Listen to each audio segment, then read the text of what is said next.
Al pensar en los reyes y reinas medievales, solemos imaginar palacios lujosos y monarcas cubiertos de armiño, terciopelo y joyas, viviendo en el lujo. Pero detrás del brillo de las coronas pulidas y el esplendor de la pompa y la ceremonia, su mundo estaba lejos de ser perfecto, porque las familias reales europeas tienen una historia larga, oscura y retorcida de genética enredada, con generaciones de matrimonios entre parientes que preferirían que los cronistas reales mantuvieran ocultos. Todos ya murieron, así que nada impide que exploremos los ladrillos, el cemento, los linajes y la ambición ciega.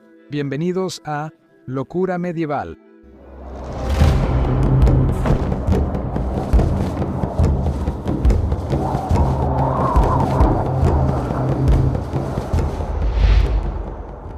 Un nuevo comienzo. En octubre de 1646, la monarquía española se vio afectada cuando Felipe IV supo que su único hijo y heredero, Baltasar Carlos, de 16 años, murió de viruela. La muerte del príncipe acabó con una vida y con el futuro de una dinastía ya debilitada. Solo 2 años antes, Felipe había enterrado a su esposa Isabel de Francia, y la corte apenas se había recuperado de ese dolor. El rey miraba ahora a un vacío más oscuro. Lo que más atormentaba a Felipe no era solo el dolor personal, sino la ruina política que amenazaba conseguirle. El frágil vínculo entre los Habsburgo españoles y austriacos, crucial para su imperio, de pronto parecía amenazado. Sin heredero, el rey tuvo que volver a casarse. En 1649, a los 44 años, Felipe IV tomó otra esposa. Mariana de Habsburgo, de 14 años, estuvo comprometida con su difunto hijo. Pero Mariana era hija de Fernando III, emperador del Sacro Imperio Romano Germánico, y sobrina del propio Felipe. Un claro recordatorio de lo estrechamente que la línea de sangre de los Habsburgo se había entrelazado consigo misma. 2 años después de casarse, la reina tuvo el primero de 5 hijos, pero solo 2 sobrevivieron la infancia. En noviembre de 1661, Mariana tuvo al esperado heredero, Carlos II de España. Su llegada debió haber sido un triunfo, pero llevaba un peso ominoso. De los 56 antepasados en la línea materna de su madre, 48 también eran antepasados de su padre. Felicidades, bebé Carlos. Ganaste el premio al miembro de la realeza más endogámico de Europa. La dinastía había preservado su pureza a costa de su fuerza. Un testimonio viviente del peligroso legado que Felipe había luchado por asegurar. Empieza desde el principio. Volvamos al inicio para entender cómo empeoró todo. El incesto real no era algo nuevo. En el antiguo Egipto, los gobernantes se creían dioses. El faraón Ramsés II se casó con su hija, Cleopatra V. Segundo se casó con su hermano y Amenhotep I se casó con su hermana. Hipócrates ya mencionaba genética en el siglo V a.C. Él tenía una idea conocida como la teoría de los ladrillos y el mortero, según la cual elementos físicos del cuerpo humano se concentraban en el semen y luego se reformaban en las partes de un humano, en el útero, después de la relación sexual. También creía que las características físicas adquiridas se heredaban, así que un hombre con músculos fuertes en las piernas significaba que tenía más partes musculares en las piernas, y su hijo tenía más probabilidades de tener piernas más fuertes por esta razón. Sin embargo, Aristóteles no estaba de acuerdo y preguntó por qué una persona que se había deformado o que tenía una discapacidad podía tener un hijo físicamente normal. Creía que los padres podían transmitir cualidades que surgían después, como la valentía. Aristóteles creía que los padres transmitían información a sus hijos a través de rasgos, como un plano, y no mediante el modelo de ladrillos y cemento. Aristóteles también enfatizaba la importancia de la sangre en la herencia, y las familias reales se aferraban a esa idea con una devoción casi fanática, protegiendo intensamente sus linajes. Actualmente, sabemos que el ADN tiene genes y que los humanos tenemos 46 cromosomas, 23 de cada padre. Un guión genético que define desde el color de cabello hasta la inteligencia y tipo de sangre. Los problemas surgen cuando un niño hereda un gen defectuoso, y esto empeora si ambos padres portan y transmiten ese gen defectuoso, porque ambos pertenecen a la misma línea familiar.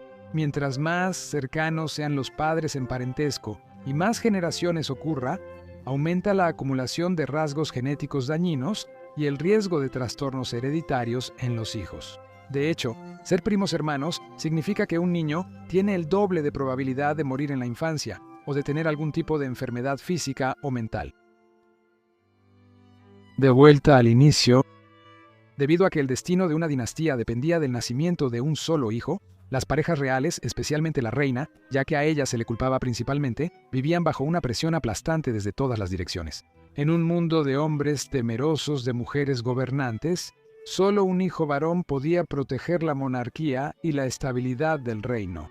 Para la mayoría de los reyes, tener un heredero varón era su mayor preocupación. Basta con ver a Enrique VIII de Inglaterra. Se divorció de sus 2 primeras esposas por no tener un hijo varón. Alejando a Catalina de Aragón tras 24 años de casados, volteó el país y rompió con la Iglesia Católica. Luego hizo que decapitaran a su segunda esposa, por dudoso adulterio y supuesta brujería. La Europa medieval era una red de casas reales donde el poder se heredaba por sangre. Para asegurar esto, los miembros de la realeza se casaban entre sí. La elección de esposa para reyes o príncipes era política y buscaba alianzas, prefiriendo líneas de sangre más puras. La endogamia fue común en los Habsburgo, o Casa de Austria, una influyente dinastía que marcó el destino de Europa. La familia se dividió en 2 grandes ramas, la de los Habsburgo de Austria y la de los Habsburgo de España. Ambas compartían la firme decisión de conservar el poder solo en su linaje. En el centro estaban los Habsburgo de Austria, que por mucho tiempo tuvieron la corona imperial del Sacro Imperio Romano y gobernaron un vasto imperio hasta el siglo XX. La rama española nació en 1496, cuando Felipe I, hijo de Maximiliano I y llamado Felipe el Hermoso, viajó a España para casarse con Juana de Castilla. Este matrimonio unió 2 casas reales. Originó una nueva línea de los Habsburgo que pronto influiría desde Europa hasta el Nuevo Mundo. La estrategia matrimonial de la dinastía se volvió tan cerrada que las uniones entre tío y sobrina, primos, hermanos y otros parientes cercanos se volvieron casi rutinarias. Durante 3 siglos, de 1450 a 1750, los emperadores del Sacro Imperio Romano y los reyes Habsburgo de España acordaron 73 matrimonios entre sus familias. Una densa red de alianzas que poco a poco se fue convirtiendo en algo mucho más íntimo. Varias de estas uniones eran consanguíneas y políticas, provocando que la línea familiar se repitiera constantemente sobre sí misma.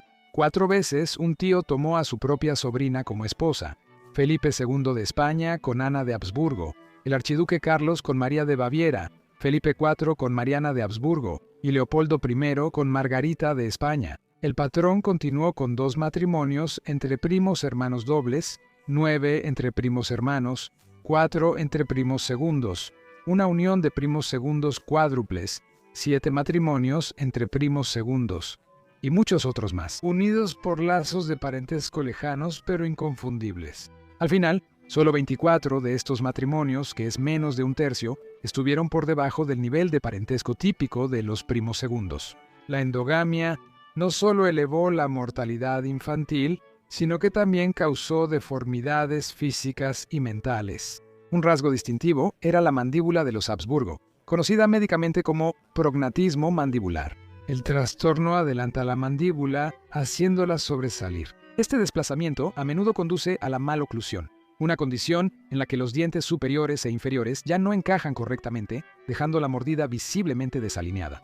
Varios Habsburgo padecieron esta condición, además de hidrocefalia y epilepsia. La hidrocefalia, conocida como agua en el cerebro, provoca que la presión se acumule contra el delicado tejido circundante hasta el punto en que puede dañarse y alterar la función cerebral normal. Fernando I, emperador de Austria desde 1835, cumplía con esas condiciones, pues sus padres eran primos hermanos dobles.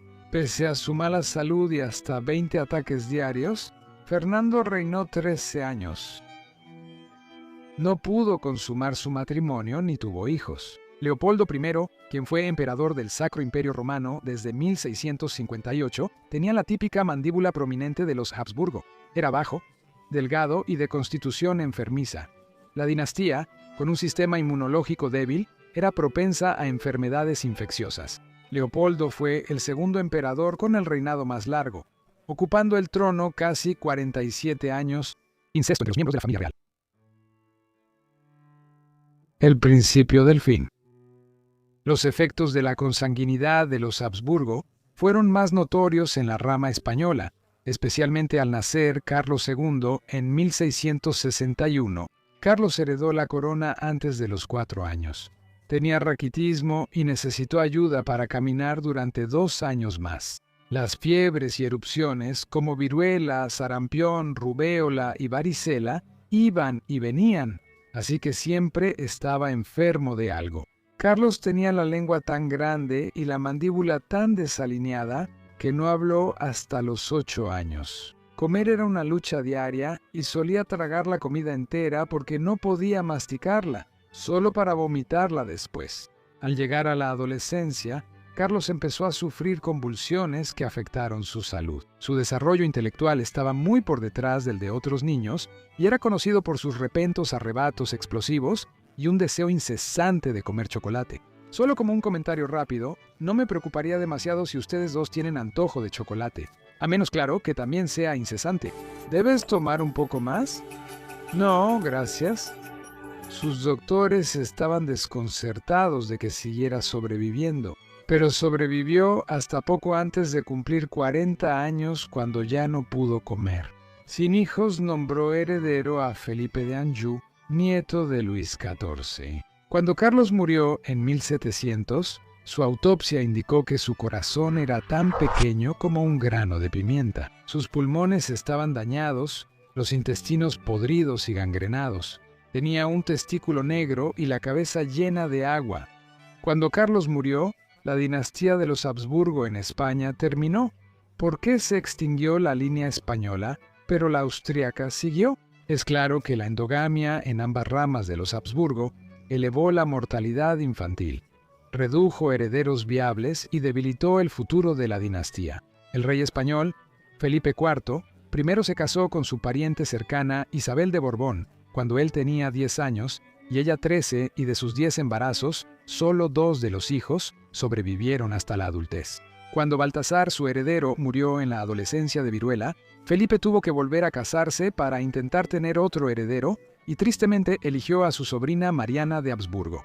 De sus 5 hijos, solo 2 sobrevivieron. Su heredero, el rey Carlos II de España, era discapacitado física y mentalmente y no tuvo hijos, lo que terminó la línea española. Leopoldo I de la rama austriaca se casó con su sobrina y solo una de sus 4 hijos sobrevivió, una hija. Leopoldo volvió a casarse con otra pariente cercana y sus 3 hijos murieron. Leopoldo volvió a intentarlo y se casó con una pariente lejana.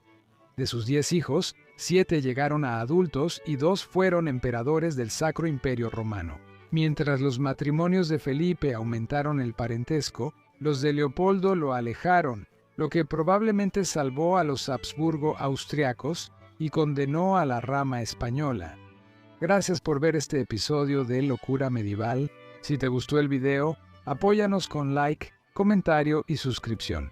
También tenemos Patreon y membresías en YouTube con un video extra al mes por 3 libras. O únete a estas personas increíbles cuyos nombres aparecen en pantalla ahora en el nivel más alto por 9 libras al mes y tu nombre estará en el lienzo del video mientras exista este canal. Gracias a todos, nos vemos la próxima semana con otro video.